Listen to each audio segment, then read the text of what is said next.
La consommation de cannabis est de plus en plus courante dans notre société et, en tant que fournisseur de soins de santé, il est important de rester bien informé sur le sujet.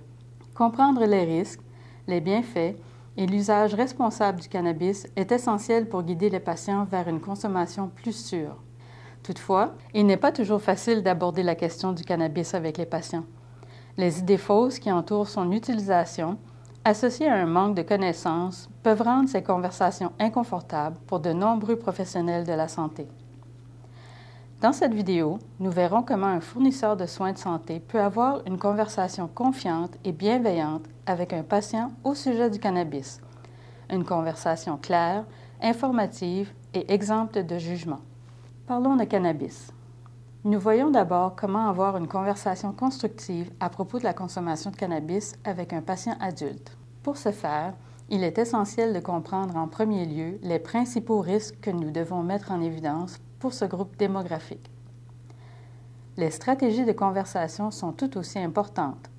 Que doivent garder à l'esprit les fournisseurs de soins de santé pour s'assurer que la conversation est ouverte, exempte de jugement et bienveillante?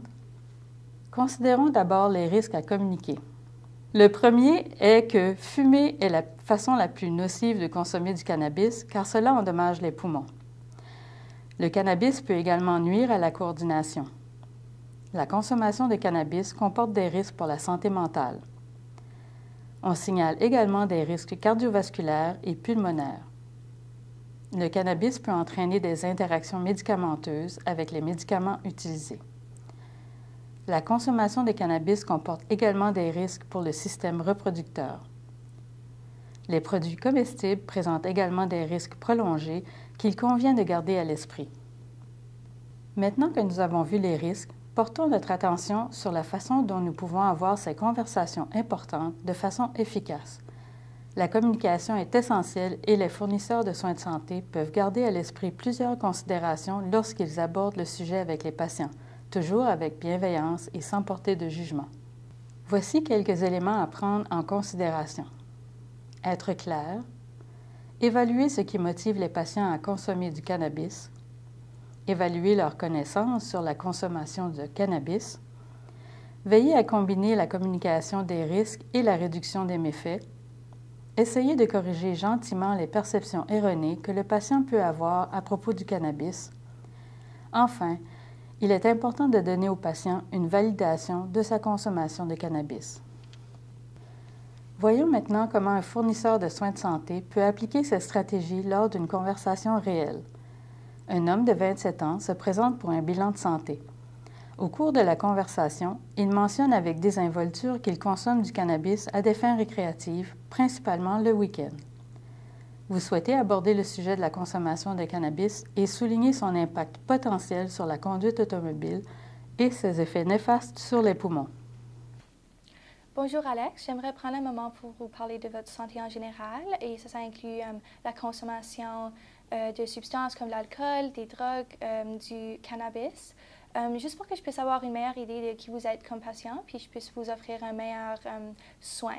Alors, est-ce que vous avez consommé des substances récemment? Oui, il m'arrive parfois de vapoter du cannabis, mais c'est plutôt pour gérer mon stress ou pour m'aider à dormir. OK, bien merci d'avoir partagé ça avec moi. Donc, est-ce que je peux demander à quelle fréquence vous consommez du cannabis? Je dirais quelques fois par semaine, généralement comme le matin ou le soir. OK, bien merci d'avoir partagé cette information. Ça m'aide vraiment à mieux vous comprendre. Est-ce que ça serait correct si je partage un peu d'informations sur les risques du cannabis? Oui, bien sûr. J'essaie juste de m'amuser et de relaxer. Oui, je comprends. Ça peut sentir comme le cannabis aide avec le stress dans le court terme, mais dans le long terme, ça pourrait même causer plus de stress. Donc, le cannabis, ça endommage les poumons, ça impacte la coordination, le temps de réaction, l'attention, la mémoire. Puis aussi, ça peut interagir avec les médicaments que vous prenez. Alors, je recommande que vous preniez des plus petites inhalations et que vous ne tenez pas votre souffle quand vous consommez du cannabis. Et aussi, je recommande que vous essayez peut-être quelque chose avec moins de THC et aussi, il y a d'autres produits que vous pouvez utiliser comme des huiles sublinguales ou des produits comestibles et ça cause moins de dommages aux poumons. C'est intéressant. Je pensais que le cannabis était plus sécuritaire que les autres drogues. Bien, maintenant, on sait plus qu'on savait quelques années passées et on voit que le cannabis cause des risques juste comme n'importe quelle autre drogue. Vous avez aussi mentionné que vous faites du vapotage. Donc ça cause une plus haute concentration de THC dans le sang et ça cause encore plus d'effets néfastes. Donc encore une fois, je recommande que vous preniez des plus petites inhalations et que vous évitez de tenir votre souffle. Et aussi, comme j'ai mentionné, il y a d'autres options pour vous comme des huiles sublinguales ou des produits comestibles et ça cause moins de dommages pour les poumons. Oui, j'ai déjà utilisé des produits comestibles, mais je trouve que les effets durent longtemps et je me sens pas très confortable de conduire au travail après ça. OK, mais je vois que vous comprenez déjà que le cannabis peut impacter votre habilité de conduire. Donc, vous avez raison, les produits comestibles, ça dure plus longtemps, ça peut durer jusqu'à 12 heures de temps. Donc, si vous décidez de prendre ça, je recommande que vous le preniez plus en soirée, comme vous savez que vous n'allez pas conduire pour au moins les prochaines 12 heures. Mais dépendamment de la dose, si vous prenez une plus haute dose, ça pourrait même durer jusqu'à 24 heures. Donc, si vous prenez une plus haute dose de produits comestibles, je recommande que vous ne conduisez pas pour le prochain 24 heures. Wow, je n'avais pas réalisé que le cannabis avait un tel impact sur ma santé. Oui, bien c'est vraiment important que vous avez toute la bonne information pour prendre une décision informée sur votre consommation de cannabis. Il y a beaucoup d'informations qui circulent qui n'est pas toujours basée sur les faits. Donc, c'est vraiment bien que nous avons cette conversation aujourd'hui. Ouais, je pense pas que je suis prête à complètement abandonner le cannabis, mais j'aimerais regarder à des moyens de diminuer ma consommation et peut-être regarder à d'autres façons pour gérer mon stress qui ont moins de risques à ma santé. OK, bien je vois que vous considérez si le cannabis est la bonne option pour vous pour diminuer votre stress. Je tiens à vous informer qu'il y a des meilleures façons de gérer avec votre stress qui causent moins de risques à votre santé. Par exemple, vous pourrez prendre des marches ou parler à un ami ou même un thérapeute. Ça pourrait être des bonnes options pour vous aussi. Oui, merci de m'en avoir parlé. Bien sûr, je suis ici pour votre santé dans le long terme et dans le court terme. Donc, si vous avez d'autres questions, n'hésitez pas à me contacter. Vous pourrez même aller au site web de Poumon NB. Il y a beaucoup de bonnes informations sur ce site web-là. Et on pourra s'en parler plus à notre prochain suivi. Nous voyons ensuite comment avoir une conversation constructive au sujet de la consommation de cannabis avec un patient adolescent. Aborder la question de la consommation de cannabis tôt permet de prévenir les conséquences à long terme et favorise une prise de décision éclairée. Voici quelques risques à envisager de communiquer à un adolescent. Risques pour les poumons en développement, vulnérabilité du cerveau en développement aux effets négatifs de la consommation de cannabis, impact sur le fonctionnement cognitif et le développement, troubles de coordination lors de la conduite automobile, interaction possible avec les médicaments que prend l'adolescent. Ensuite, voyons quelques éléments conversationnels à prendre en considération lorsqu'on s'adresse à un adolescent. Soyez bref et concis. Veillez toujours à communiquer à l'adolescent son droit à la confidentialité. Respectez le non lorsque l'adolescent ne veut pas parler du cannabis. Essayez de communiquer des faits, pas des émotions. Posez des questions ouvertes. Soyez leur bibliothèque et orientez-les vers d'autres ressources. Voyons maintenant comment un fournisseur de soins de santé peut appliquer ces stratégies dans une conversation réelle. Une jeune femme de 18 ans se présente pour un examen de routine. Vous essayez d'entamer une conversation avec elle sur la réduction des méfaits associés au cannabis.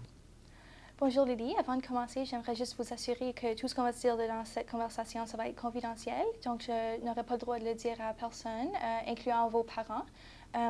Une exception à ça, ça serait si je sens qu'il y a un danger imminent. Par exemple, vous allez vous blesser ou blesser quelqu'un d'autre, mais ça n'inclut pas l'utilisation de l'alcool ou des drogues ou du cannabis ou rien comme ça. Je veux juste que vous sachiez que c'est un espace sécuritaire de se parler aujourd'hui. Est-ce que ça vous va? Oui, j'ai compris. Merci de me le faire savoir. Bien sûr. Donc, beaucoup de personnes de votre âge consomment du cannabis. Est-ce que c'est quelque chose que vous faites? Oui, parfois la fin de semaine avec mes amis, juste pour me relaxer et avoir du fun. OK. Bien, merci d'avoir partagé ça avec moi. Est-ce que c'est correct si je vous dis un peu à propos des risques du cannabis puis comment vous pouvez réduire ces risques-là? D'accord, je suppose. Merci. Je vais essayer de garder ça bref. Donc, le cannabis, ça peut endommager les poumons, ça peut aussi impacter votre temps de réaction, votre coordination, votre attention et votre mémoire. Ça peut aussi interagir avec les médicaments que vous prenez. Aussi, le risque d'effet négatif du cannabis est plus gros dans votre groupe d'âge parce que le cerveau continue à se développer jusqu'à la mi-vingtaine. Donc, moi, je recommande de prendre des plus petites doses de THC juste pour diminuer le risque à la santé un peu.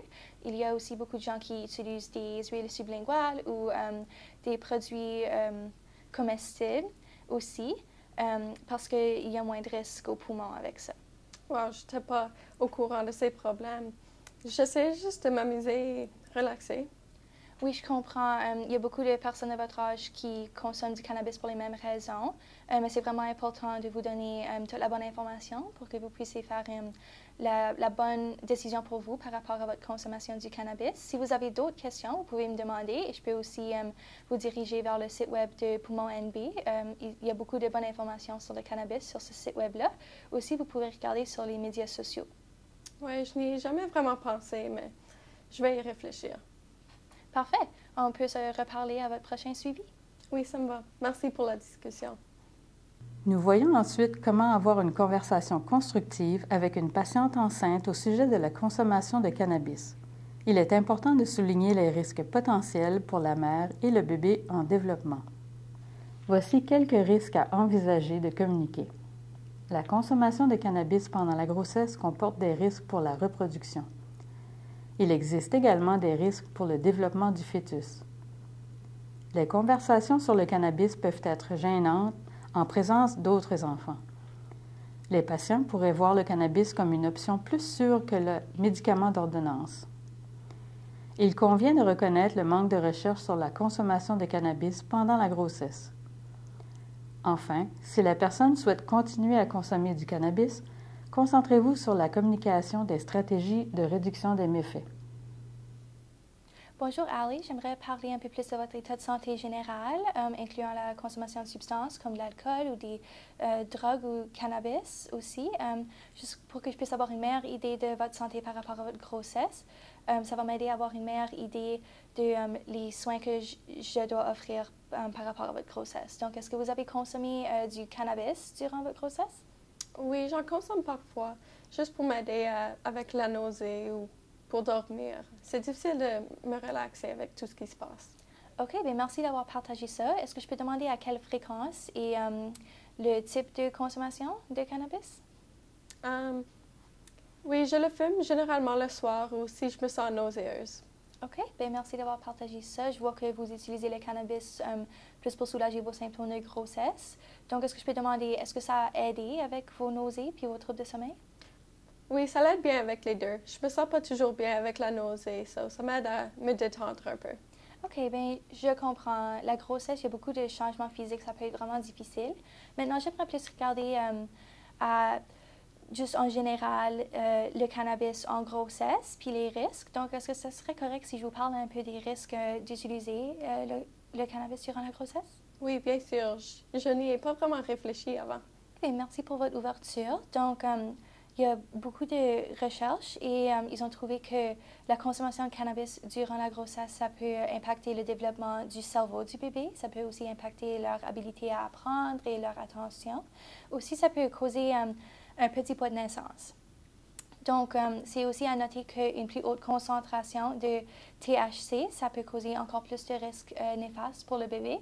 Donc, je recommande que vous consommez un produit avec plus de CBD et moins de THC, juste pour garder ça plus sécuritaire pour vous et votre bébé.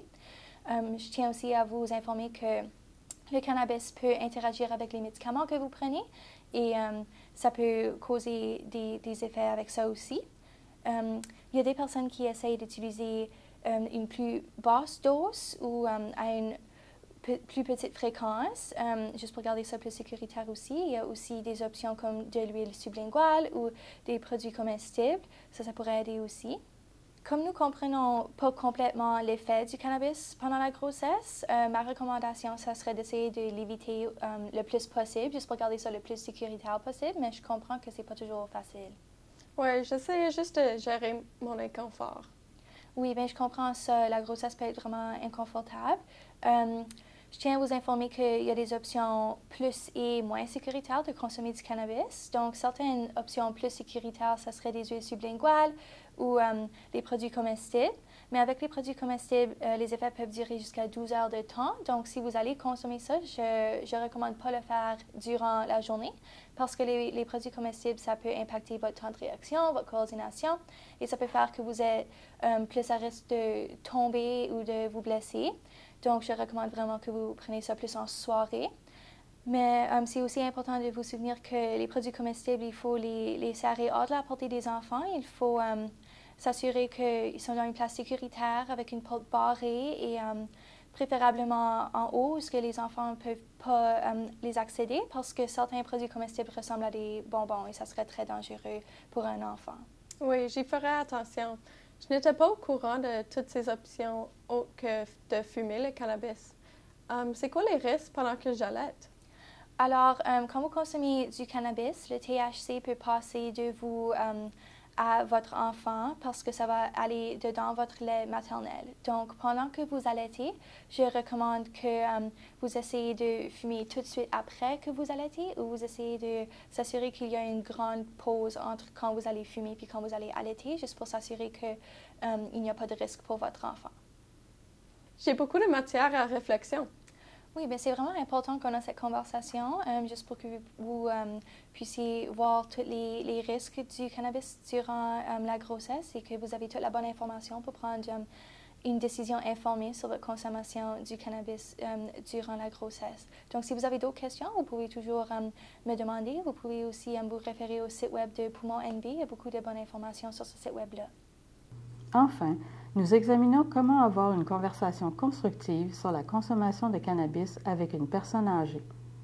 De nombreux fournisseurs de soins de santé n'abordent pas systématiquement la question de la consommation de substances avec les adultes plus âgés.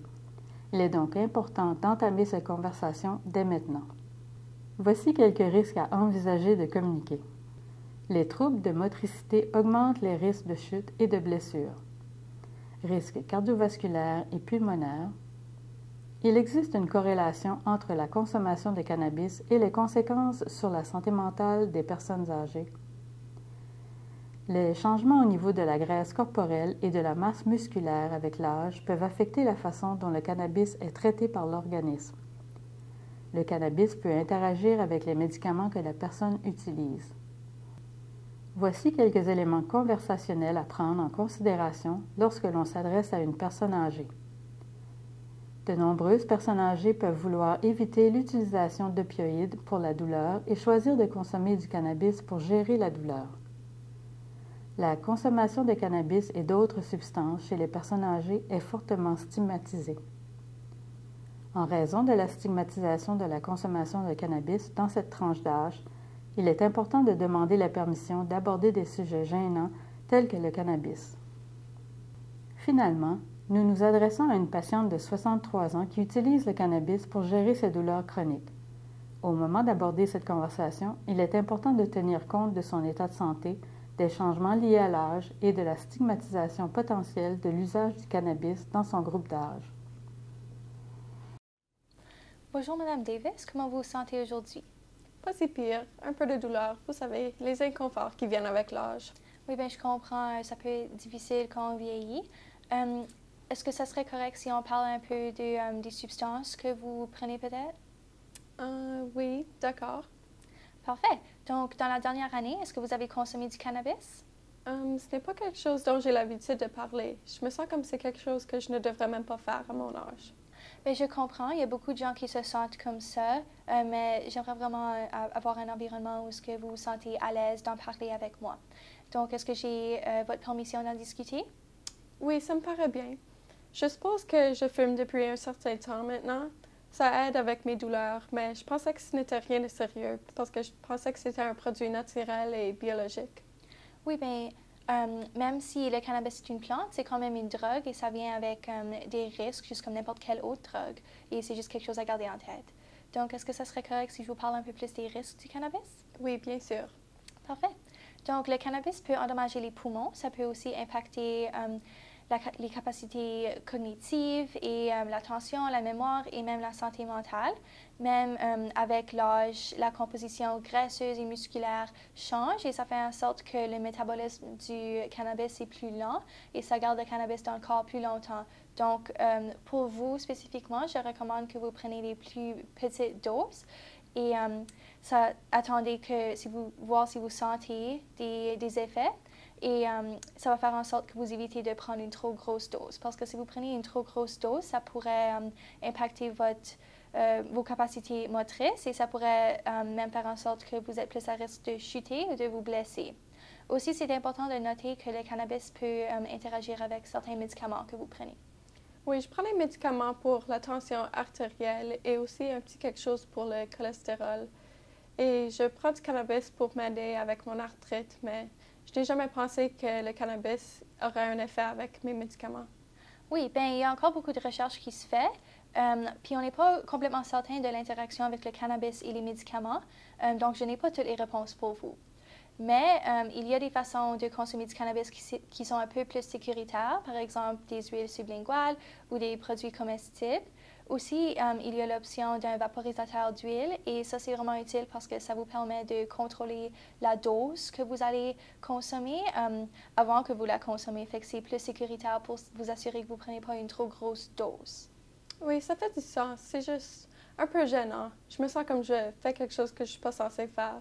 Oui, je comprends, mais c'est bien que nous avons cette discussion et c'est vraiment important pour vous d'avoir la bonne information pour prendre une décision informée sur votre consommation de cannabis.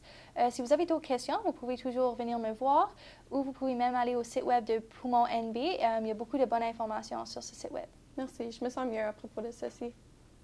Merci d'avoir regardé la vidéo du guide de dépistage en lien avec la réduction des méfaits liés au cannabis. Si vous avez des commentaires ou des questions, n'hésitez pas à communiquer avec nous ou à visiter notre site web à poumonNB.ca.